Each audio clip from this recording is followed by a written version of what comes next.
এই মন্ত্রীমশাইকে নিয়ে তো আর পারা যাচ্ছে না। খালি আমাদের মতন ছাপোষা গ্রামবাসীদের ঠকিয়ে ঠকিয়ে তো তার দিন চলেছে। রাজার প্রিয় পাত্র বলে আমরা কিছু বলতেও পাচ্ছি না। সত্যি ভালো ফসল দেখলেই হয়েছে, কলাটা মূলটা সঙ্গে সঙ্গে পেড়ে নিয়ে চলে যাচ্ছে। শুধু কি ফসল, হ্যাঁ, সেদিন আমার দোকানে এসে মিষ্টি খেয়ে দাম না মিটিয়েই চলে যাচ্ছে। সঙ্গে সঙ্গে আমি ডেকে বললাম, একই মন্ত্রী মশাই, দামটা কে দেবে? চলে যাচ্ছেন যে বাড়ি। তারপর উনি কি বললেন জানো? কি বললেন? উনি বললেন, আমি হলাম তোমাদের মন্ত্রী, তুমি আমার কাছে পয়সা চাইছো? কি বলছো গো? মন্ত্রীমশাই এরকম কাজ করছেন, মহারাজকে বলে দাও। আবার মহারাজকে জানানোর ভয় দেখালে বলে, মহারাজকে গিয়েই বলে দেখো না কিছু হয় কিনা। আমি হলাম গিয়ে মহারাজের প্রিয় পাত্র, মহারাজ কিচ্ছু করবেন না আমায়। হ্যাঁ, মন্ত্রীমশাই এইসব কি করছেন? ছি ছি ছি ছি ছি। এ তো শুধু জুলুমের কথা বললাম ভায়া। আমার 5 বিঘা জমি ভুলিয়ে ফুসলিয়ে আমায় দিয়ে লিখে নিয়েছেন জানো।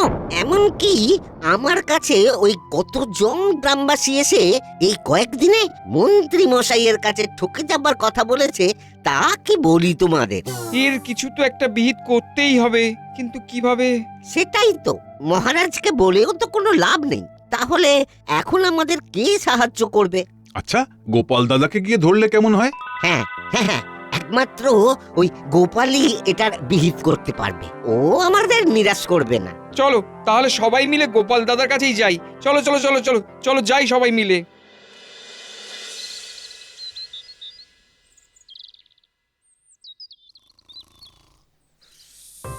গোপাল দাদা, ও গোপাল দাদা, গোপাল দাদা, বুড়ি কোথায় গেলে গো? আহা, এক্ষুনি এসো এসো, আমাদের যে তোমাকে খুব দরকার। হ্যাঁ হ্যাঁ, যাচ্ছি যাচ্ছি। উফ, এত তাড়া কিসের তোমাদের?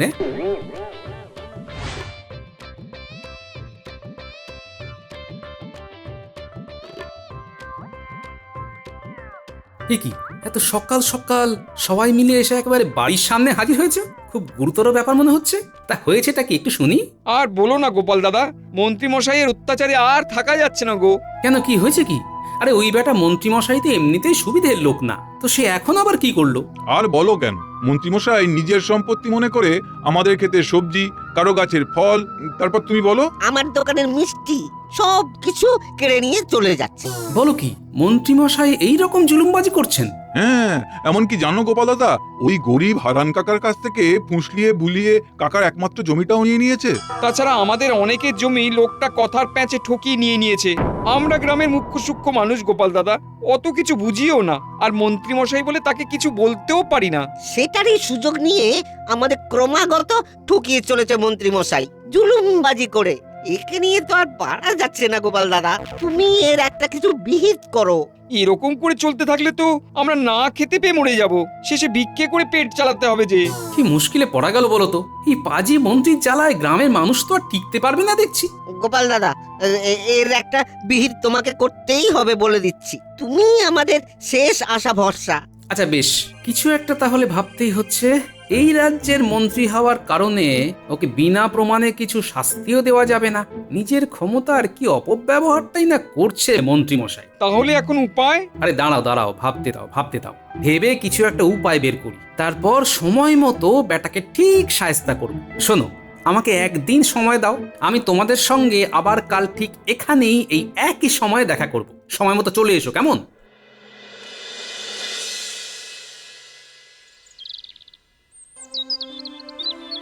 কি গো গোপাল দাদা, কিছু উপায় পেলে? হ্যাঁ, কিছু উপায় ভেবেছি। সেই মতো কাজ হলে আমাদের উদ্দেশ্য সফল হবে আশা করি। তবে তোমাদের কয়েকজনকে এই কদিন আমার কথা মতো যেমন বলবো তেমন ভাবে চলতে হবে, বুঝলে? আর তোমাদের বাড়ির লোকেদেরও কিছু সাহায্য লাগবে। বলো, পারবে তো কাজ করতে? হ্যাঁ হ্যাঁ হ্যাঁ হ্যাঁ, নিশ্চয়ই নিশ্চয়ই। কি উপায় বলো বলো। তাহলে শোনো,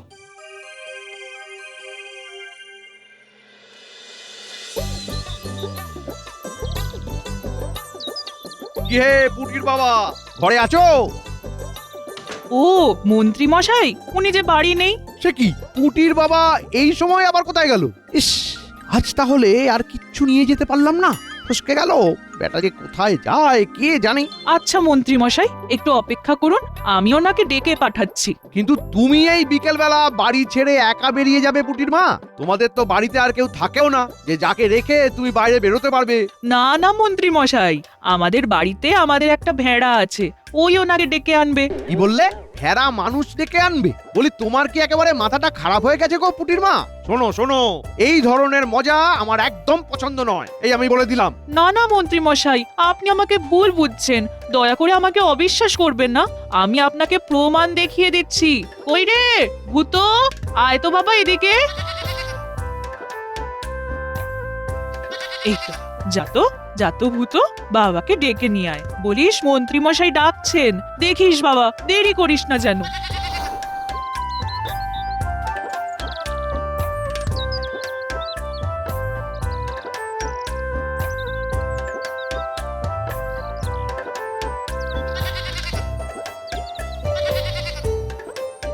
ও তাহলে আজ মন্ত্রীমশাই বাড়িতে এসেছে, গিন্নি তাই ভূতকে পাঠিয়েছে। তার মানে এবার আমাকে ভূতকে এখানে রেখে দ্বিতীয় ভূতকে নিয়ে যেতে হবে।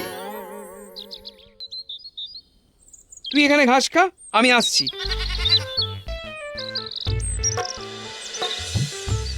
কি গো গিন্নি, এত জরুরি তলব দিয়ে আমায় ডেকে নিয়ে এলে, কি ব্যাপার? তোমায় তো মন্ত্রী মশাই ডাকছিলেন, আর আমি একা বাড়ি ফেলে তো আর যেতে পারবো না, তাই ভূতকে দিয়ে তোমায় ডেকে পাঠালাম। হ্যাঁ, আমি ওখানে মাঠে কিছু কাজ করছিলাম, এমন সময় দেখি ভূত গিয়ে বলে, বাবা বাবা, মা তোমায় ডাকছে, শিগগিরই চলো। সেই শুনেই তো পরিমরি করে চলে এলাম।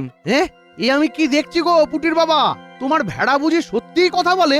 আমার তো বিশ্বাসই হচ্ছে না। হ্যাঁ মন্ত্রী মশাই, কদিন আগেই হাট থেকে এই ভেড়াটা কিনে এনেছিলাম। প্রথমে বুঝিনি এর এত গুণ আছে বলে, পরে দেখি আমি আর গিন্নি যাই কথা বলি ও মন দিয়ে শোনে, সেই কথাই আবার তোতা পাখির মতন আমাদেরকে শোনায়। আরে বাবা, এ কি শুনছি?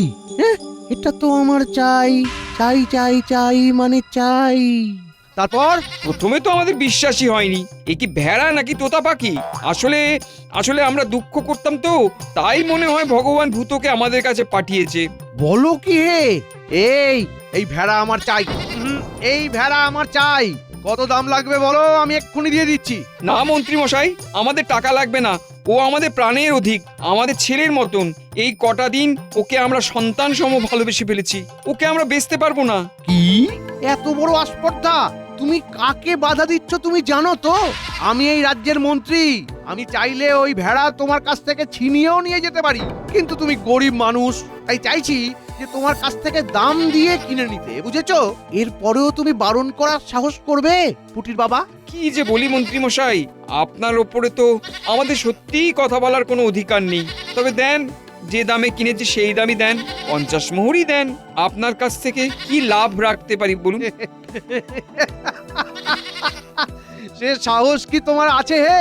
না মন্ত্রী মশাই, তাই কি থাকতে পারে? হ্যাঁ, না থাকাই উচিত। এই নাও নাও 50 মোহর নাও, আর দাও দাও তোমার ওই ভেড়াটাকে দাও, দাও তো। উফ, গিন্নিকে যা চমকে দেব না।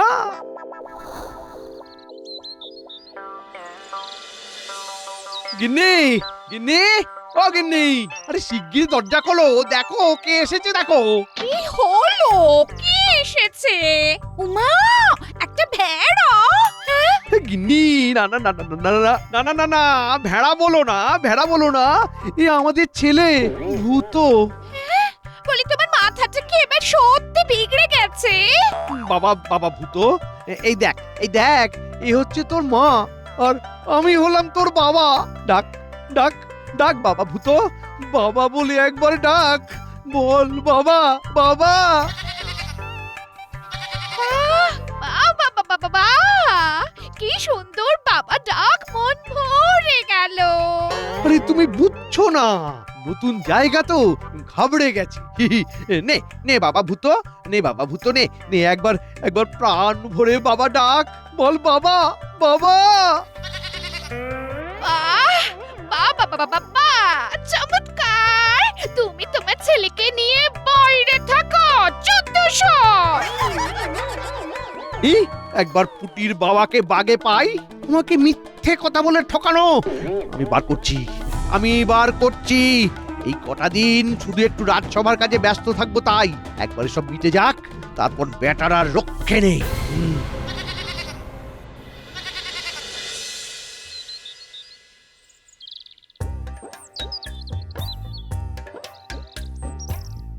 মন্ত্রী মশাই আসছে, আমার কাজ শুরু করি।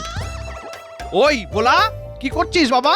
একটা গাছকে ঘিরে এরকম বেড়া দিচ্ছিস কেন?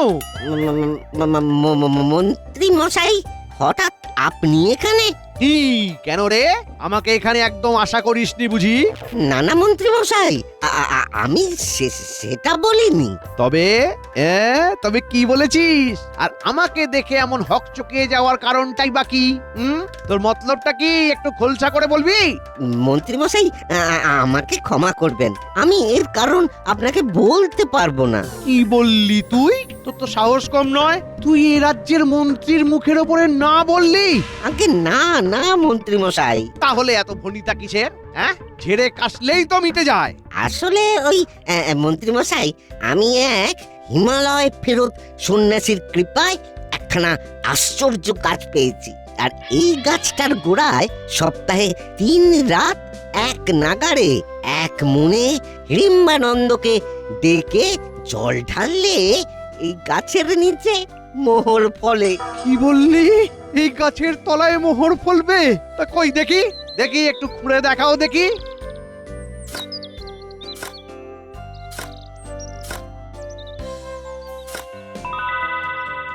এ আমি কি দেখছি ভোলা? এই যে সত্যি সত্যি মোহর পাওয়া গেল রে। আচ্ছা শোন শোন ভোলা, এই কথা তুই আর গ্রামের কাউকে বলবি না, কেমন? হ্যাঁ, আমি এই গাছ সহ এই জায়গাটা কিনে নিতে চাই। এটা তোকে আমাকে দিতেই হবে, কোনো না আমি শুনবো না ভোলা। কি বলছেন মন্ত্রী মশাই? আমি গরিব মানুষ, মিষ্টির দোকানে রোজগার নেই, তাই ভেবেছিলাম এই মোহর ফলা গাছ লাগিয়ে যত্ন করে যদি কিছু মোহর পাই, তাহলে এই বর্ষার আগে বাড়ির চাল আর ঘরটাকে মেরামত করার একটু ব্যবস্থা করব। সেই জন্যই তো তোমার কাছ থেকে এটা আমি টাকা দিয়ে কিনে নিতে চাইছি, না হলে তো তোমার কাছ থেকে আমি এটা কেড়ে নিতেও পারতাম ভোলা। তা পারতেন। কেড়ে নিলে তুই কি আমায় কিছু বলতে পারতিস? যতই হোক আমি তো এই রাজ্যের মন্ত্রী, আমারও তো একটা মান সম্মান আছে নাকি? কিন্তু এই মহামূল্যবান গাছ 200 মোহরের কমে এই গাছ ছাড়তে পারবো না। বেশ বেশ, ও এই নে ধর, এখন এই জমিটা আমার মোহর গাছ। প্রতিদিন আমি জল দিয়ে গাছটাকে যত্ন করব ভোলা।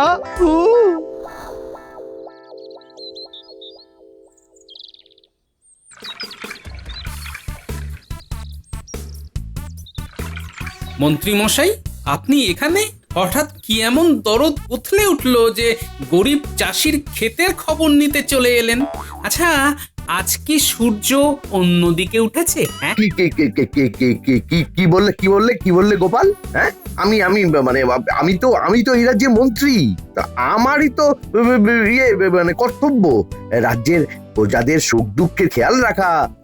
হ্যাঁ, তা তো বটেই। তা আপনার এতদিনে সেই টনক নড়লো দেখে ভালো লাগছে। তা ভালো হলোই ভালো।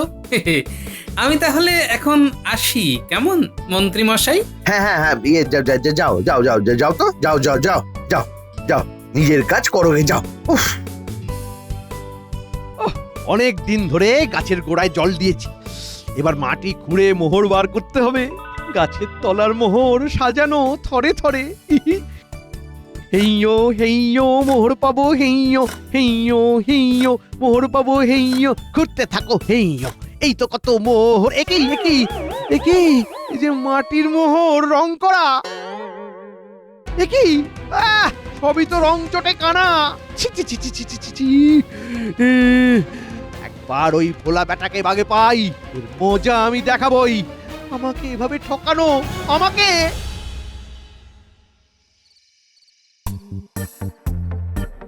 কি গো, তোর কি খবর বলো দেখি? এই কদিন ঠিক মতো রাজবাড়িতে যাচ্ছ না, মাঝে মাঝে বেরিয়ে যাচ্ছ ঘর থেকে, বলি ব্যাপার কি? হ্যাঁ গিন্নি, আর কটা দিন অপেক্ষা করো, গ্রামের মানুষদের সমস্যার সুরাহা করার জন্যই এই কদিন আমি রাজবাড়ি যাচ্ছি না, বুঝলে?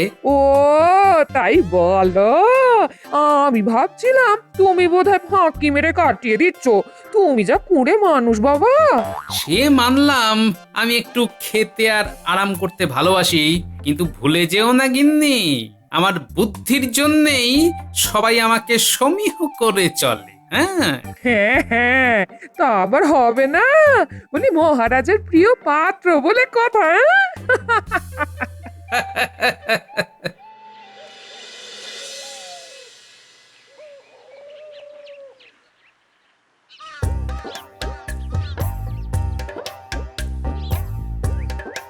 অমল, ও অমল, বলি বাড়ি আছো নাকি? আর বলো না ভায়া, তোমার বাড়িতে 1 মাস ধরে আসবো আসবো করে আর আশাই হচ্ছে না। আসলে এই কদিন আমি যা চাপে ছিলাম না, তারপর রাজসভার সব কাজ সব মিটিয়ে আর তোমার বাড়ি আসার সময়ই পাচ্ছিলাম না। বলি শুনতে পাচ্ছ? অমল, কই গেলে? অমল, বাবা, অমলের হলো কি? হ্যাঁ, চকচকে পাঞ্জাবি, ও বাবা, জুড়ি বিক্রি করছে। মন্ত্রী মশাই দেখছেন, কি ভাবছেন কে জানে। কি ব্যাপার অমল, এসব কি দেখছি? হ্যাঁ, তুমি তুমি জড়ি বিক্রি করছো কেন? আগে মন্ত্রী মশাই, এ জরি যে সে জরি নয়, এগুলো সোনার জরি। তাই আমি একটা একটা করে জরি খুলে অর্থের বিনিময়ে এগুলো বিক্রি করছি। সামনেই আমার কিছু অর্থের প্রয়োজন, তো তাই। কিন্তু এরকম সোনার জরির জামা তুমি কোথা থেকে পেলে? এ আমার ঠাকুরদার বাবার আমলের পাঞ্জাবি মন্ত্রী মশাই। তখন আমার ঠাকুরদার বাবার গানে মুগ্ধ হয়ে তখনকার রাজা আমার ঠাকুরদার বাবাকে একটি উপহার দিয়েছিলেন। এ বাবা, তাই নাকি?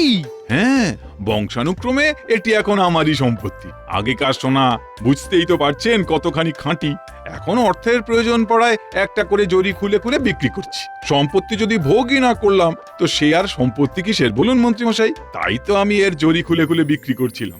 এ তো কম করে 150 বছরের পুরনো। এত খাঁটি সোনার জরির তৈরি পাঞ্জাবি এখনকার দিনে পাওয়াই ভার। আর এই জিনিস কিনতে তো কোনো অসুবিধা নেই, কারণ এতগুলো মানুষ যখন আগেই সব কিনে নিয়ে গেছে, তাই ঠকার আর কোনো সুযোগই নেই। মন্ত্রী মশাই ভাবছেন, চোখ দুটো লোভে চকচক করছে। এবার কিছু বলবে বলে মনে হচ্ছে। দেখো অমল, তুমি আমার কাছে যে জমিটা বন্ধক রেখে টাকা নিয়েছিলে তারই কথা বলার জন্য আমি আজ তোমার কাছে এসেছি। হ্যাঁ, আমি জানি তো। এসে দেখি যে এই কাণ্ড। বাবা, তা আমি তোমার এই জরির পাঞ্জাবির বিনিময়ে সেই জমিটা তোমায় ফেরত দিলাম। হ্যাঁ, এবং তার সঙ্গে আরো 200 মোহর আমি তোমায় দেব। তার বিনিময়ে তুমি আমায় তোমার ওই সোনার জরির পাঞ্জাবিটা দিয়ে দাও অমল। দেখুন মন্ত্রী মশাই, আমি এই পাঞ্জাবিটা বিক্রি করারই সিদ্ধান্ত নিয়েছি। তা আপনি যদি আমার কাছ থেকে এই পাঞ্জাবিটা কিনতে চান, আমার আপত্তি করার তো কিছু নেই। বেশ, আপনি তাই দিয়েই কিনে নেবেন। বাবা বাবা, খুব ভালো, আমাকে কোনো জোর খাটাতে হলো না। তাহলে পাঞ্জাবিটা আমার। খুব ভালোই হলো। সেক্ষেত্রে আপনারও ভালো, আমারও ভালো। আমি যেখানে এই জরি 1 মাসেও সব বিক্রি করে উঠতে পারতাম কিনা সন্দেহ, সেখানে আপনি একবারে গোটাটা কিনে আমাকে উদ্ধার করলেন। আপনার ভালো হোক মন্ত্রী মশাই। জয় মন্ত্রী মশাইয়ের জয়। এইরকম একটা বাজে জমি আর কিছু অর্থের বিনিময়ে বোকা অমলটা আমাকে 150 বছরের পুরনো খাঁটি সোনা দিয়ে তৈরি জরির পাঞ্জাবিটা বিক্রি করে দিল। ভাগ্যিস গ্রামবাসীরা এত মূর্খ, তাই দিন দিন এদের ঠকিয়ে আমি বেশ জীবনযাপন করে বেঁচে উঠতে থাকছি।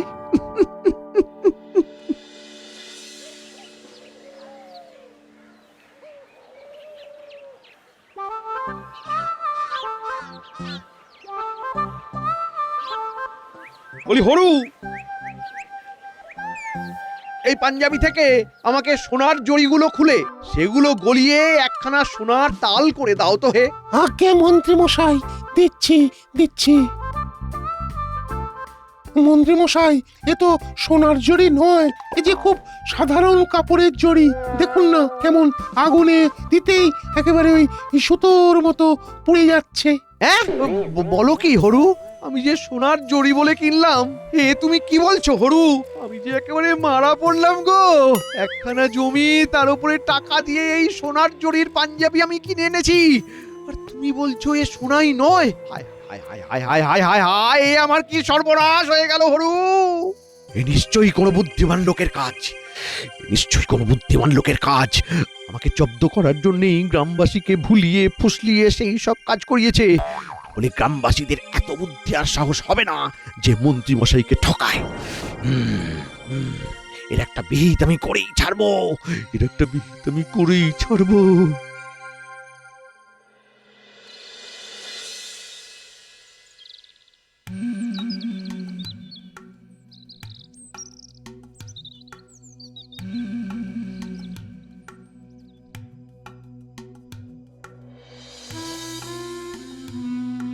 মহারাজ, বিচার করুন মহারাজ, গ্রামবাসীরা আমাকে ঠকিয়েছে মহারাজ।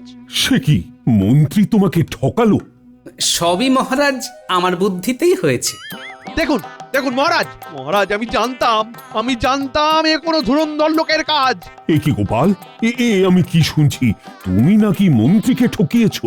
আগে মহারাজ ঠিকই শুনেছেন। তোমার লজ্জা করে না গোপাল, মন্ত্রী মশাইকে গ্রামবাসীদের দিয়ে এমন ভাবে ঠকাতে? আর এতদিন যে আপনি নানা ভাঁওতা দিয়ে গরিব গ্রামবাসীর টাকা লুণ্ঠন করেছেন, তাদের নিঃস্ব করে দিয়েছেন, তাদেরকে নানা অছিলায় ঠকিয়েছেন, তার বেলা তখন আপনার এতটুকু খারাপ লাগেনি না? এখন মাত্র এই কটা মানুষের কাছে ঠকে গিয়েই খুব খারাপ লাগছে, তাই না মন্ত্রী মশাই? তাহলে শুনুন মহারাজ। আর বলো না গোপাল দাদা, মন্ত্রী মশাইয়ের অত্যাচারে আর থাকা যাচ্ছে না গো। মন্ত্রীমশাই নিজের সম্পত্তি মনে করে আমাদের ক্ষেতের সবজি, আমার দোকানের মিষ্টি সব কিছু কেড়ে নিয়ে চলে যাচ্ছে। হ্যাঁ, ওই গরিব হারান কাকার কাছ থেকে ফুসলিয়ে বুলিয়ে কাকার একমাত্র জমিটাও নিয়ে নিয়েছে। তাছাড়া আমাদের অনেকের জমি লোকটা কথার প্যাঁচে ঠকিয়ে নিয়ে নিয়েছে।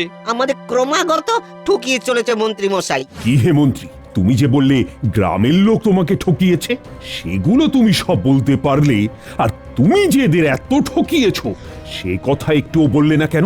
ছি ছি ছি ছি ছি, তোমাকে না আমার মন্ত্রী বলতেও ঘেন্না হচ্ছে। তোমাকে আমি এর জন্য উচিত শাস্তি দেব। যাদের যাদের টাকা পয়সা আর জমি তুমি ঠকিয়ে নিয়ে বাজেয়াপ্ত করে রেখেছিলে, তাদের তো সেসব ফেরত দেবেই, সঙ্গে যাদের জমি তুমি বাজেয়াপ্ত করে রেখেছিলে তাদের জমিতে 3 বছরের জন্য বেগার খাটবে, বুঝেছো?